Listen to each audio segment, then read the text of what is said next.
Bom dia, amados irmãos. Uma vez mais estamos diante de Deus, Nosso Senhor. Queremos, numa breve oração, santificar o nosso Deus e Pai. Queremos agradecer pelas bênçãos que tem derramado sobre nós.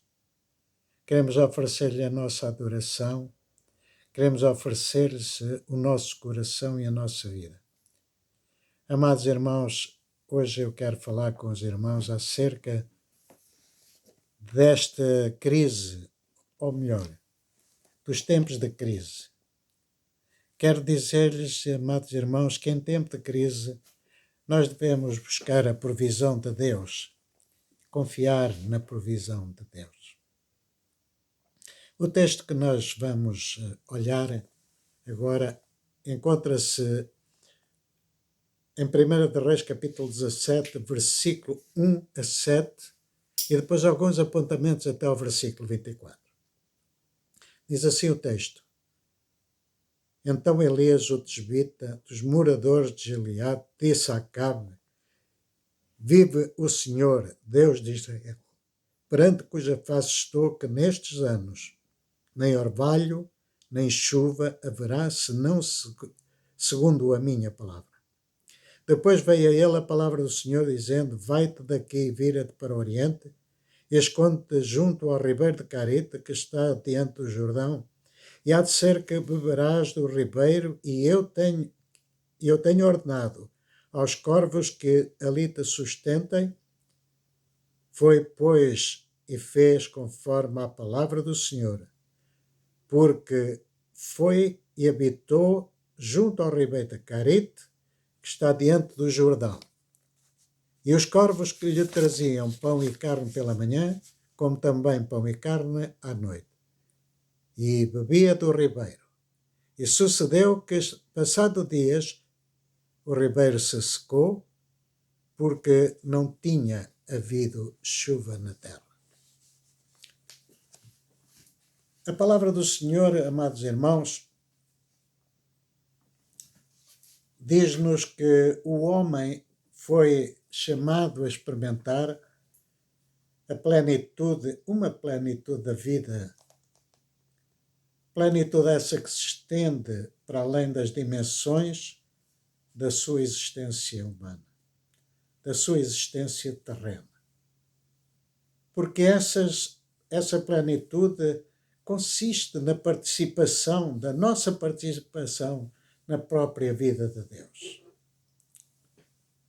A Bíblia diz-nos que, apesar de que o Senhor, Deus Omnipotente, nos ter dado as suas revelações e anunciando as suas intervenções a cada momento, e no decorrer de toda a história da humanidade, a maior parte dos homens percorre as estradas da vida com os seus corações carregados de maldade.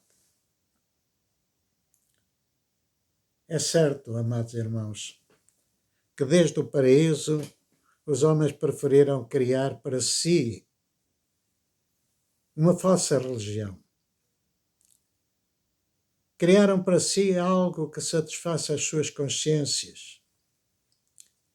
Sabem que pecaram, mas entorpecidas as suas consciências, eles usam essa religião através de ritos e festas, em vez de abraçarem a oferta do verdadeiro Deus, conforme está escrito em Romanos 10:3.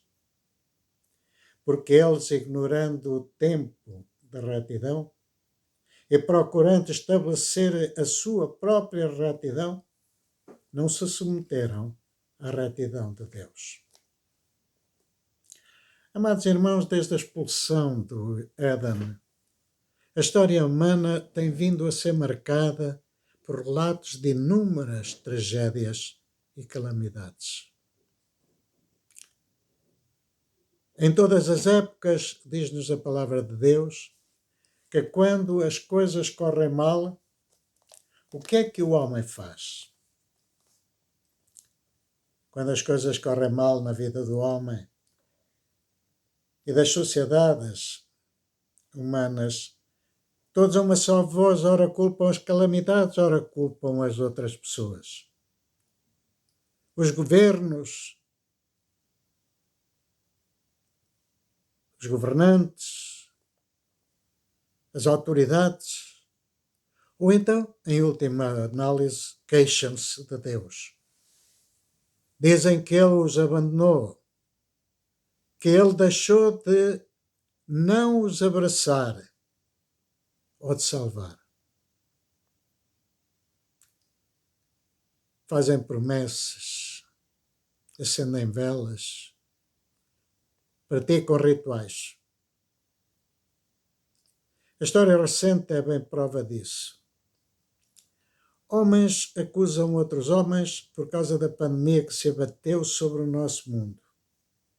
Essa calamidade que tem afetado diretamente o nosso sistema económico, que tem afetado automaticamente as nossas finanças, os nossos empregos e até as empresas onde trabalhávamos. Neste tempo de crise, há fartura de pessoas à procura de psicólogos que falam da afetação também do nosso sistema emocional. Eles dizem-nos que este estado de calamidade traz-nos preocupações acrescidas com relação ao nosso futuro, ao nosso sustento e o da nossa família. Nós sabemos. Nós estamos a experimentar isso. Lembro que a Bíblia diz que estes problemas aumentarão e só aumentarão até o dia em que todo joelho se dobrar e ajoelhar perante aquele que é o único Senhor e Salvador do mundo. Como está escrito em Atos capítulo 4, versículo 10 e 12.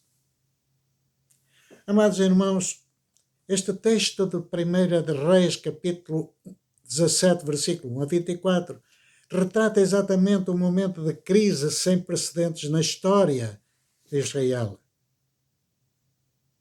Mas também fala a respeito da provisão de Deus em tempos de crise. Reparem, irmãos, que o texto fala dos atos do rei Acabe como causa da denúncia que foi feita por Deus àquele governante. Acabe foi um dos piores reis que houve em Israel. Nunca antes na história de Israel um rei fez tantas coisas que o Senhor reprovava. Acabe cometeu muitos pecados. Casou-se com uma mulher chamada Jezebel, que não era do povo de Deus. Tantos hoje fazem o mesmo. Deixou o seu Deus e começou a adorar o Deus dela, o Deus Baal, e construiu altares para adorá-lo. Acabe mesmo sacrificou o seu filho mais velho. Mais tarde, sacrificou o filho mais novo na reconstrução de Jericó. Para uma nação que vive economicamente da lavoura, a chuva era de suma importância para a economia daquele povo. Isso causou uma crise enorme a toda a nação. Quando uma calamidade se instala numa nação, ela não escolhe pessoas. Todos são afetados, direta ou indiretamente, pela crise. Não importa se serve a Deus ou não serve a Deus. Vemos isso com Elias. Não devemos temer. Devemos crer na providência do Senhor. Continuo a falar-lhes, irmãos, a respeito de como Deus trouxe provisão, mesmo em meio à crise. O texto nos diz que o Senhor ordenou, depois de ter profetizado a seca, disse a Elias: vai para o monte, para junto ao ribeiro de Carite, e aí eu te alimentarei. Amados irmãos, nós precisamos de aceitar que em meio à crise só podemos confiar. Não vale a pena aos homens pecadores atirarem para cima dos outros as culpas da calamidade, como fez Acabe, ao ponto de querer tirar a vida a Elias. Este texto mostra que Deus soprou vida num ambiente de desespero e como foi possível sobreviver diante de uma situação tão calamitosa. Amados irmãos, temos aqui alguns exemplos impactantes na vida de Israel naquela ocasião e da provisão que Deus providenciou para aquela mesma ocasião, para aquele tempo. Primeiro, Deus indica a Elias o lugar e a forma em que iria sustentá-lo. Aqueles que confiam no Senhor, no meio de uma crise que vive, descobre que nem sempre será sustentado da forma que pensa ou a que estava habituado. Se confiar em Deus, vai ser alimentado. Porventura terá que se restringir àquilo que o Senhor nos dá. Mas Deus dá-nos sempre o melhor para nós. Lembrem-se os irmãos que estão em maiores dificuldades neste momento de confiar em Deus. Peço-vos encarecidamente que confiem em Deus, pois Ele é sempre o nosso sustento e a nossa sustentação. Segundo, Deus mostrou a Elias onde encontrar água e como ser alimentado. E vejam, para um judeu ser alimentado por um pássaro considerado imundo deveria ser algo repugnante. Porém, Elias soube entender que aquela maneira era a forma mais confiável de sobreviver.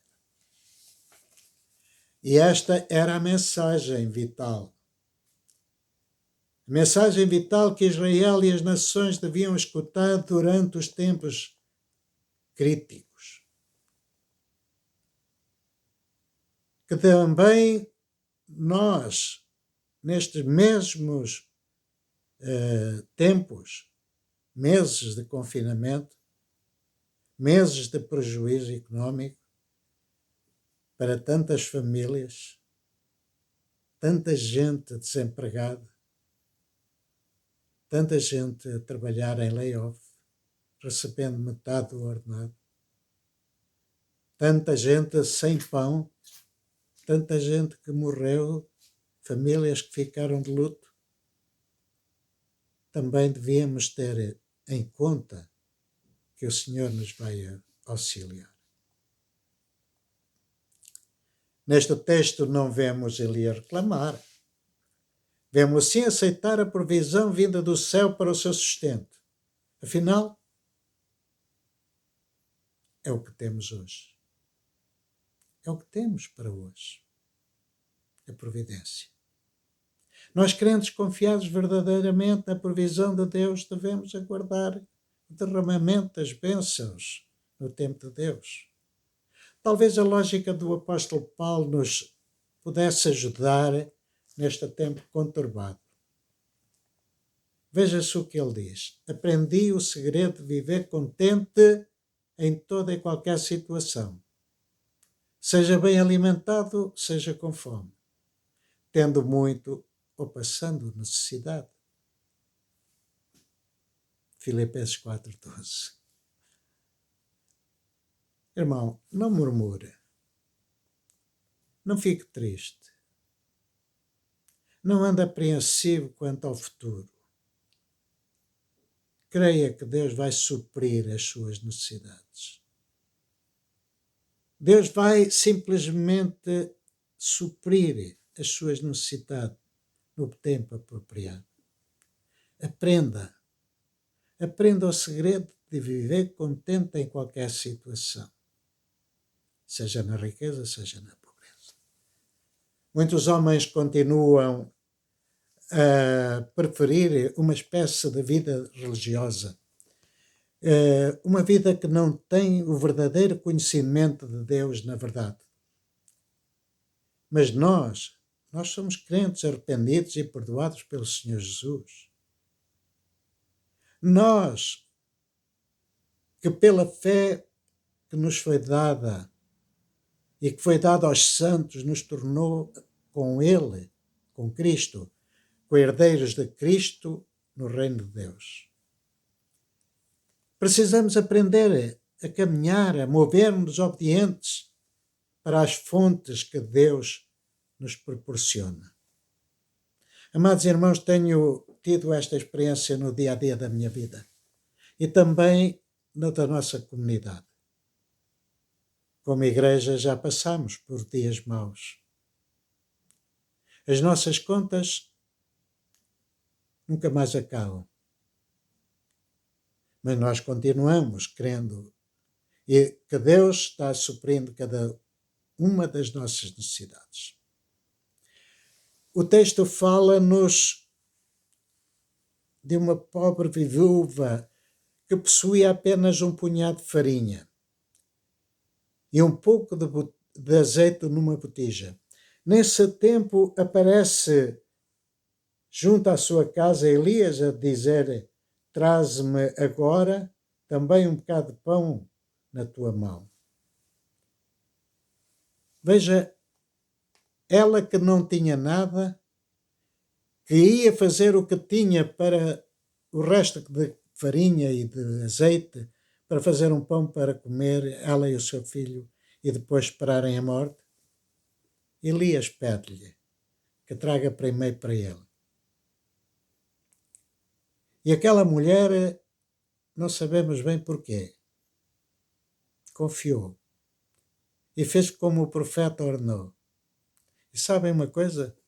O texto diz-nos que a farinha na vasilha não se acabou e o azeite na botija não se esvaiu até ao dia em que o Senhor fez chover sobre a terra.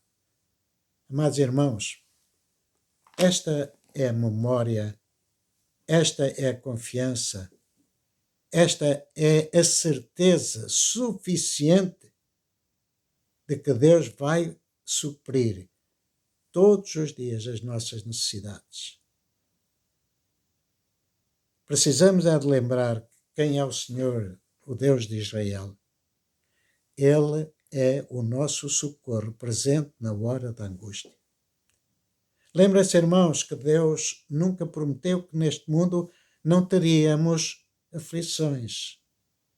Ele pediu para que tivéssemos bom ânimo.